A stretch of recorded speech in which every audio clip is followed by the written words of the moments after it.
बीच एक और बड़ी खबर जो कि अयोध्या से है, जहां आज राम मंदिर ट्रस्ट की बड़ी बैठक है। मणिदास छावनी में शाम 4 बजे का समय जब बैठक की शुरुआत होगी। एसआईटी रिपोर्ट समेत कई अहम मुद्दों पर चर्चा होनी है। साथ ही सीईओ की नियुक्ति पर भी बड़ा फैसला हो सकता है। ट्रस्ट के सभी सदस्यों को मौजूद रहने के निर्देश दे दिए गए हैं। पिछली बैठक के फैसलों की भी पुष्टि इस दौरान होती हुई नजर आएगी। तो बड़ी खबर, जहां आज राम मंदिर ट्रस्ट को लेकर एक बड़ी बैठक है और ट्रस्ट की जो बड़ी बैठक है, आपको बता दें कि सीईओ की नियुक्ति पर भी बड़ा फैसला हो सकता है। ट्रस्ट के सभी सदस्यों को मौजूद रहने के निर्देश दिए गए हैं और उम्मीद जताई जा रही है कि शायद आज बहुत बड़ा ऐलान किया जा सकता है। इसके साथ ही एसआईटी की जो भी अभी तक रिपोर्ट यहां पर पेश की गई है, चाहे सरकार के समक्ष या मीडिया के समक्ष, उन तमाम चीजों को लेकर भी चर्चा होगी और एसआईटी की जो रिपोर्ट है उसको आधार बनाते हुए चर्चा का सिलसिला जारी रहेगा।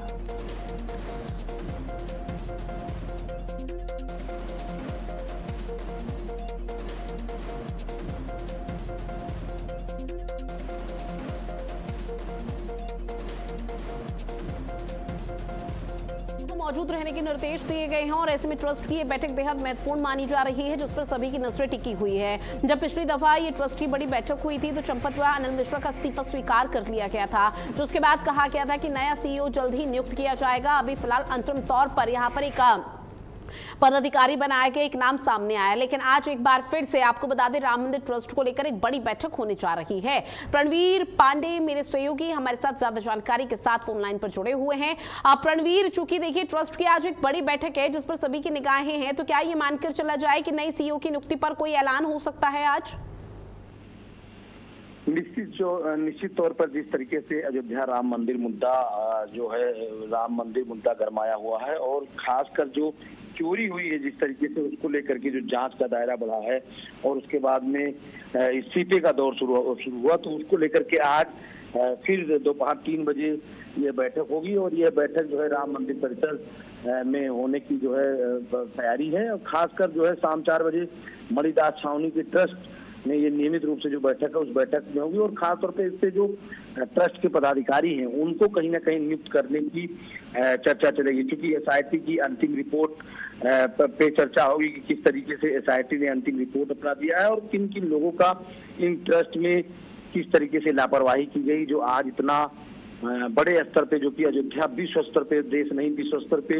अयोध्या का नाम है। सुप्रीम कोर्ट के आदेश के बाद जिस तरीके से अयोध्या राम मंदिर बना और लोगों ने दिल खोल करके चंदा दिया, चाहे वो एक्टर्स हो, चाहे वो आम जनता हो, चाहे वो सेलिब्रिटी हो, सब लोग अयोध्या मंदिर के प्राण प्रतिष्ठा में पहुंचे। यहाँ तक कि देश के प्रधानमंत्री और गृह मंत्री, रक्षा मंत्री, तमाम लोग अयोध्या पहुंचे और उन्होंने दर्शन किया। देश विदेश से लोग पहुंचे अयोध्या और उन्होंने खुल करके चढ़ा दिया, दान दिया। और उसके बाद जिस तरीके से चोरी का एक प्रकरण सामने आया और एसआईटी उसकी जांच कर रही है, उससे कहीं ना कहीं एक जो सनातन प्रेमी है, जो सनातन धर्म के लोग हैं, उनको एक आहत हुई है, उनको एक आघात लगा है कि इतनी बड़ी चोरी राम मंदिर में, यानी प्रभु श्री राम के चंदा में लोगों ने जो चोरी की है, उनको कहीं ना कहीं सजा मिले और जो पूरे फिर से जो छवि थी, जो अयोध्या की छवि मानी जाती है, जो अयोध्या प्रभु श्री राम के नाम से जाना जाता है, प्रभु श्री राम के नाम पे जो दाग है वो कहीं ना कहीं बेदाग हो, क्योंकि इतने दिनों बाद अयोध्या फिर से अपने रौनक में लौटी थी। अयोध्या में धूमधाम हुआ था, लेकिन जांच का दायरा जैसे जैसे बढ़ता गया, कई लोगों के उसमें राम धन गमन में इसमें नाम निकल करके आया, कई लोगों से पूछताछ हुई, कई लोगों ने इसमें कई प्रकार से गबन भी किए। एसआईटी रिपोर्ट लगा रही है कितना अनियमितता किया गया, तो इससे ना कहीं लोगों का जो आत्मा है वो क्षुब्ध है। और अब इस बैठक में एसआईटी की रिपोर्ट पे भी चर्चा होगी और पिछले जो निर्णय हुए थे, जो पिछले बैठक में निर्णय किया गया था, उन निर्णयों की पुष्टि की जाएगी। तमाम जो समितियां हैं, जो तमाम जो गठन है, जो प्रशासनिक मुद्दे हैं, उस पर कहीं ना कहीं विचार किया जाएगा और तमाम ऐसी बातें हैं जो बैठक में जो है इस तरीके से जो है की जाएगी और बताई जाएगी कि किस तरीके से आगे आने वाले समय में किस तरह से कार्रवाइयां की जाएंगी और कैसे जो है श्री राम जन्मभूमि ट्रस्ट जो है वो